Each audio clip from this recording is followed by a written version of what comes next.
A woman longing to be swept off her feet reconnects with an old flame on the night he gets shot. As she tries to save his life, she starts to uncover his lies and realize that she might have put herself in danger. One night, a gas station owner, Mamuka, arrives at his establishment as his attendant, Zosya, reports the stolen items from a recent theft. She promises to get the footage and talk to the police, but Mamuka rejects, pointing out that they've both had enough trouble with the authorities. Instead, he plots to deduct the price of the stolen goods from her salary, while Zosya begs him not, given that her son relies on her. He tries to offer her another way to repay him, but this offends Zosya. With that, Mamuka notes that she owes him money before leaving. Pissed, Zosya puts on some music to distract herself while working. However, she soon gets tired of this and starts watching something more explicit, which draws her focus. A car soon arrives, prompting the woman to turn the TV off. Inside the car, Roman takes his gun before entering the store. However, he faints before the cashier, making Zosya assume that he's drunk only to find that he's bleeding. Panicked, she calls for emergency services but is put on hold. She tries tending to the man, but when she sees his gun on the floor, she kicks it away before scrambling for a first aid kit. The woman desperately tries to tend to Roman and discovers his bullet wounds. With blood on her hands, she grabs her phone and searches for a tutorial video on how to patch him up. As she follows the instructions, she briefly appreciates her patient's body, recalling the video she was watching before he arrived. Breaking from this thought, she then slaps him to wake him up. Suddenly, the man grabs her and asks for water. He then sits up and asks her to talk to him to keep him conscious. With this, she rants about how her small salary is and her boss knowing that she has nowhere else to go, all while patching him up.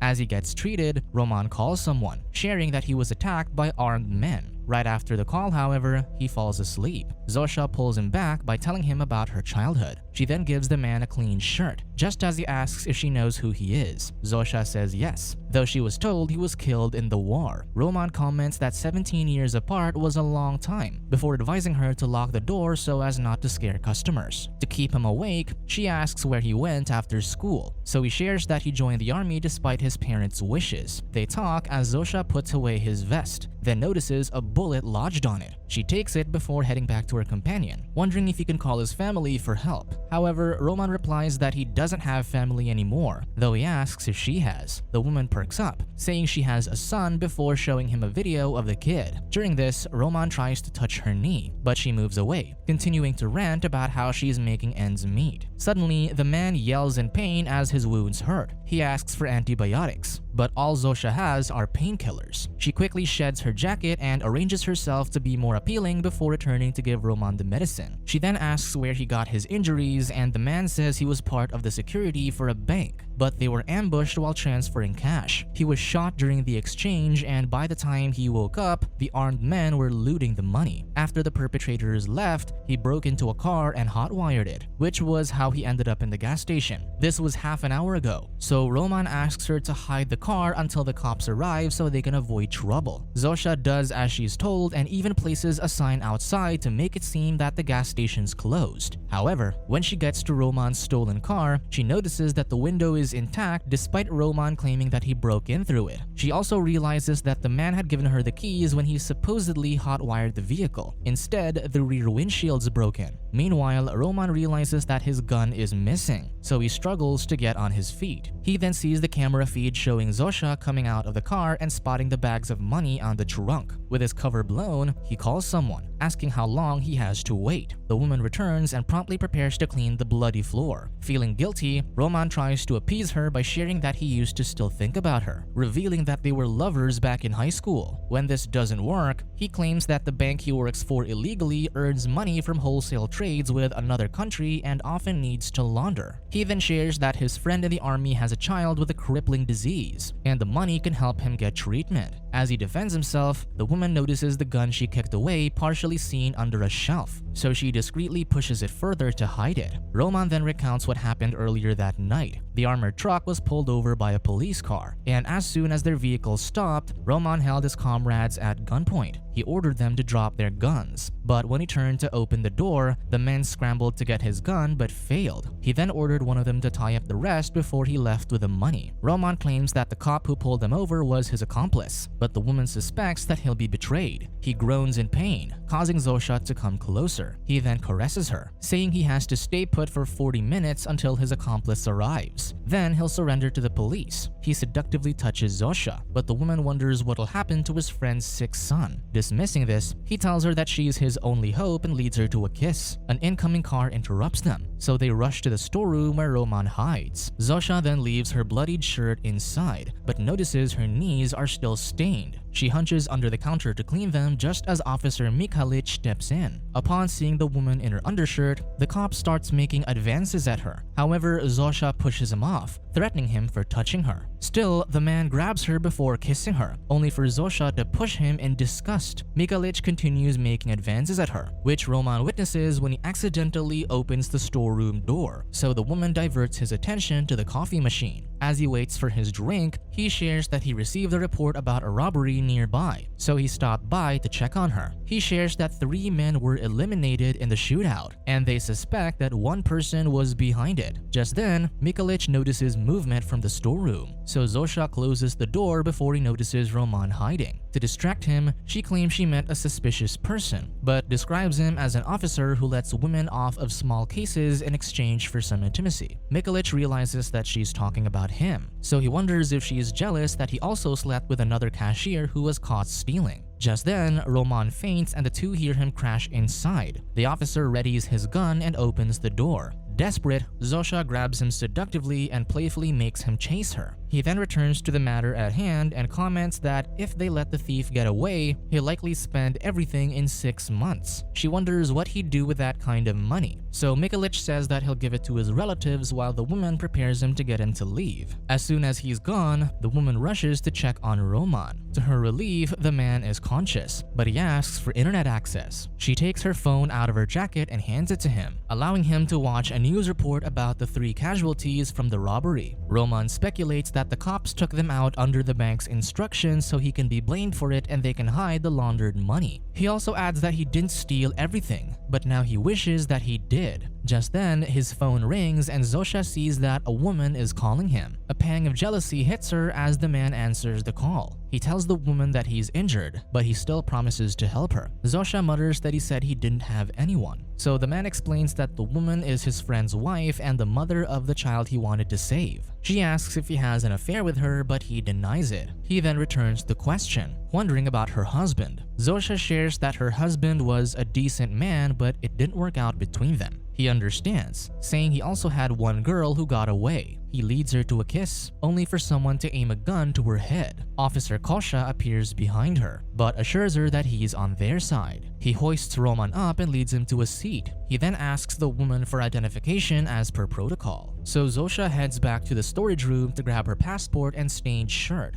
Kosha reads the passport and asks why she's not married yet, so the woman jokes that she's still waiting for her prince. Satisfied, the cop hoists Roman, but the injured man asks them to give him a minute to gather himself. With that, Kosha gives the other two some space. Zosya comforts Roman, saying his fight is over. She tries to kiss him but spots Mikhalich sneaking in from the back door. He aims a gun at Kosha, making him drop his weapons. Zosya tries to mitigate the situation by explaining everything, but Mikhalich orders her to grab the machine gun on the floor. With him armed, she does as she's told and the cop aims the heavier weapon at them. He then orders her to hold his phone up as he calls the dispatcher. With Kosha revealing his badge, Mikhalich asks his colleague to confirm that man's identity as a Ministry of Internal Affairs officer, but his contact claims that the man isn't on the database. Mikhalich assumes that Roman was the shooter who opened fire at the police checkpoint. Kosha, however, corrects him, noting the time and location of the shooting but claims that it was the officers that shot the car. Roman, who was driving the car, was hit from the back. Kosha declares that the officer shooting at Roman and Mikhalich's actions compromised the internal affairs investigation. He asserts that Roman is a witness for a state investigation. Mikhalich thinks he's lying, but Kosha orders the officer to arrest them so that Roman can get medical attention. Roman suddenly faints, and Zosya demands that they help him. With that, Kosha orders her to gather certain drinks and water. She scrambles to get them while Kosha fashions an IV drip to help his comrade. During the process, Mikhalich asks where Kosha graduated and finds out that they came from the same academy, feeling some camaraderie. Kosha even shares that their captain passed away 6 months ago. As soon as Roman regains consciousness, Mikhalich gets a message, then aims his gun again at Kosha. He shows them the picture of the real Kosha on his phone and adds that he spoke to their old captain recently. Mikhalich calls the station and asks what bank they stole from, but the man couldn't pinpoint which. Mikhalich suspects that they're money launderers, so he asks how much money they have. Kosha instead offers to split the money with him and let them escape, but the officer rejects, noting that it's better to eliminate them and keep all the money. However, Zosya reasons that Roman has a sick kid to save. Mikhalich thinks it's a lie. Defeated, Roman asks Zosya to get the money to convince the officer. However, Mikhalich orders Kosha to do it instead. Kosha heads to the car while they wait, but instead decides to enter the vehicle and start it. Meanwhile, Mikhalich taunts Roman by teasing Zosya. He then asks if the woman will marry him if he gets the money. However, the woman tells him no. Undeterred, Mikhalich rambles about how he has the advantage here. If Kosha runs off with the money, he'll still get rewarded for Roman's arrest. He then teases that he'll get Zosya in bed in the end, but Roman taunts him, noting that in his age, Mikhalich probably can't even perform. Insulted, the cop points out that his comrade hasn't returned yet, so he's been abandoned. Just then, Kosha parks the car in front of the store and some of the money inside. The delighted officer then orders Zosya to get pen and paper to get them to sign a confession so he can take all the cash to himself and have something to blackmail them. Unbeknownst to him, Kosha hands a small knife to Roman. Mikhalich waxes on about how he'll get the money, a medal, and Zosya for himself as he heads to the counter. Zosya revolts at his selfishness, and as she berates the man, Roman uses the opportunity to throw the knife at Mikhalich's throat, ending him. The woman retches at the sight while Kosha asks his comrade what to do with the woman. The two proceed to corner the crying woman, but Roman embraces her and tells his comrade to take the bags back to the car. As he does, however, Kosha accidentally drops a wad of cash. The panicked Zosya thinks about calling Mikhalich's family, but Roman reasons that the officer didn't even think about his family earlier. Convinced, she instead asks to go with them because she's scared of how the authorities will question her. However, Roman advises her to stay silent so doctors will diagnose her with severe trauma. He then promises that once they're done, he'll help her and her son. Grateful, she gives him a coat to send him away. Seeing the two, Kosha interrupts them and suggests burning the place down. Roman suggests taking the camera instead, so Kosha heads into the office room just as Zosya puts a beanie on Roman's head. As she does, Roman notices the fallen cash and swiftly hides it under a shelf, telling Zosya to retrieve it later. In the storeroom, Kosha rages out,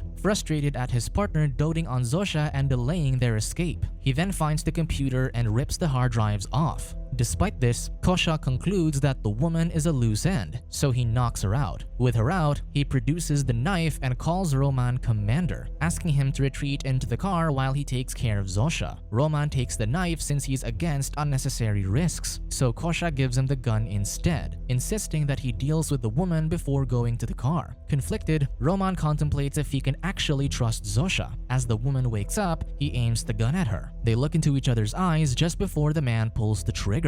The deed now done, Roman drags himself into the car and Roman drives off. In the morning, Zosya wakes up since Roman aimed away from her. She heads into the storeroom to clean up, only to find Kosha watching her. The man looms before her and tosses the beanie she gave to Roman back to her, insinuating that his comrade is gone. He taunts her about thinking that Roman was her knight when he lied about the sick child. As he leans to kiss her, she tries to open the back door to escape, but he stops her and punches the door, making her flinch. When she looks back, the man goes to make coffee, so she tries to sneak out. He rants how people who eliminate millions for war get a statue, but those who end the lives of a few foolish men get jailed. He adds that he and Roman mowed down people for war, all for barely livable wages. Kosha then blocks her from running, so she asks if all he did was for money. Proud, the man reveals that they planned everything, with Roman getting some of the money and splitting up with Kosha. However, Kosha returned after his comrade left to eliminate the other bank officers since they're witnesses. He even got more bags of cash while reporting to a dispatcher about Roman getting away from a robbery. hence leading to the man getting shot later on. Zosya adds that Roman was the one who sent the sick kid's father in the line of fire, which then stressed his wife, resulting in her troubled pregnancy. His guilt pushed him to rob the bank. Just then, Zosya sees the gun she hid under the shelf. Quickly, she grabs it and pulls the trigger, but it comes out blank. She then runs, but Zosya pins her to the wall and brandishes his knife. Suddenly, Mamuka arrives, so Zosya turns his hostage away and aims a knife at her back. He then introduces himself as Zosya's husband and explains that they went a little overboard with their intimacy. He promises to have Zosya clean everything up. Convinced, Mamuka turns away and Zosya hides the knife in his pocket. The owner then goes to the counter, but spots the wad of bills on the floor. Because of this, Zosya punches Mamuka, threatening him to stay silent. The threat proves more effective when Mamuka finally sees Mikhalich's body. Zosya then orders Zosya to hug him, and with no choice, she does. Seeing that he's tempted by her beauty, she starts flirting with her captor and hints that Mamuka is a witness, so they should burn the place down with him. Amused that she used his idea, he agrees. Zosya then kisses him, only to grab a pen on the counter and stab him repeatedly. Despite the horrific scene, Mamuka scrambles to take the money from the floor as Zosya crumples to the ground. He then offers to call the police, but Zosya orders him to wait for her command before he does. She even declares that this is her store now, given that she fought to protect it, and Mamuka doesn't argue. Zosya then leaves the store and finds Roman's body in his car. Mourning the life they could have had if he didn't go to war years ago, she kisses him one last time. Wanting to give his death some meaning, Zosya then takes his phone and calls his friend's wife so she can deliver the money she needs for her child. With that, the woman drives off, unaware that the mother is already in police custody, waiting for Zosya to pay for the men's crimes.